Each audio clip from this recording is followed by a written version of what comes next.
ఎలా ఉంది కూటమి ప్రభుత్వం వచ్చాక? చాలా బాగుంది. అంతలా ఏం బాగుంది బాబాయ్ అంటే అంతకుముందు ఇబ్బందులు పడ్డారు ప్రజలు, కానీ ఏదైనా అరాచకం మొదలైంది.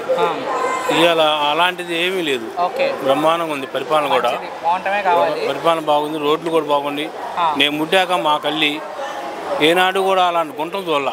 నడువులు ఎత్తి పైన గుంటలు ఉన్నాయి ఆనాడు. ఇవాళ గుంటలు కానీ ఏం లేదు, బ్రహ్మాండంగా రోడ్లు కూడా బాగుంది. ఏ క్లాస్గా మాది కంచర్లేదు.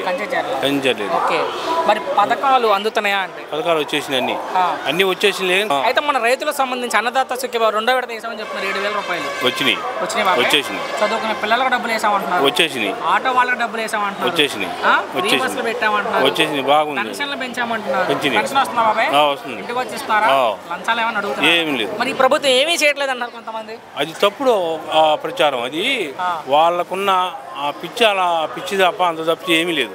ప్రభుత్వం ఏమీ చేయట్లా. 2029లో నేనే ముఖ్యమంత్రి అంటాడు జగన్మోహన్ రెడ్డి. అది తప్పు. అది సరే అనుకున్న ఆయన మనసులో ఉందేమో కానీ అలాంటి కోరిక అనేది ఉండవచ్చు, కానీ అది జరగదు. అది ఎందుకు జరగదు అనుకుంటున్నారు మీరు? ఎందుకు జరగదంటే ప్రభుత్వం మంచి పరిపాలన చేస్తుంది. కూటమి ప్రభుత్వం మంచి పరిపాలన చేస్తుంది. మంచి రాజనీతిక పరిపాలన చేస్తుంది. మంచిది ఏంటి చంద్రబాబు నాయుడు గారు కానీ లోకేష్ కానీ పవన్ కళ్యాణ్ కానీ లోకేష్ కానీ మంచి పరిపాలన చేస్తున్నారు. మీరే చెప్తున్నారు కాబట్టి ఇన్ని చేస్తున్న ముఖ్యమంత్రి గురించి ఏం చెప్తారు చివరిగా చంద్రబాబు గారి గురించి? చంద్రబాబు గారు లాంటి మహానుభావుడు ఒక 20 సంవత్సరాల పాటు ఆయనే చేయాలి మా కోరిక. అది నేను మనస్ఫూర్తిగా చెప్తున్నాను. నేను అది అంతే తప్ప దీంట్లో విరోధం అనేది లేదు. జగన్ అంటే విరోధం కాదు, చంద్రబాబు అంటే అభిమానం కాదు. జగన్ ఆనాడు వాళ్ళ నాన్నగారు మంచి పరిపాలన చేశారని ఈయనకు కోట ఇచ్చారు. ఇస్తే ఈయన గారు దాన్ని సద్వినియోగం చేసుకోలేకపోయారు.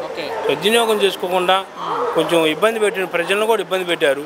ప్రజలు కూడా అర్థం చేసుకొని ఓటు రూపంలో వాళ్ళని ఇది చేశారు. అంతే తప్ప దాని గురించి ఏం లేదు. చాలా బాగుంది.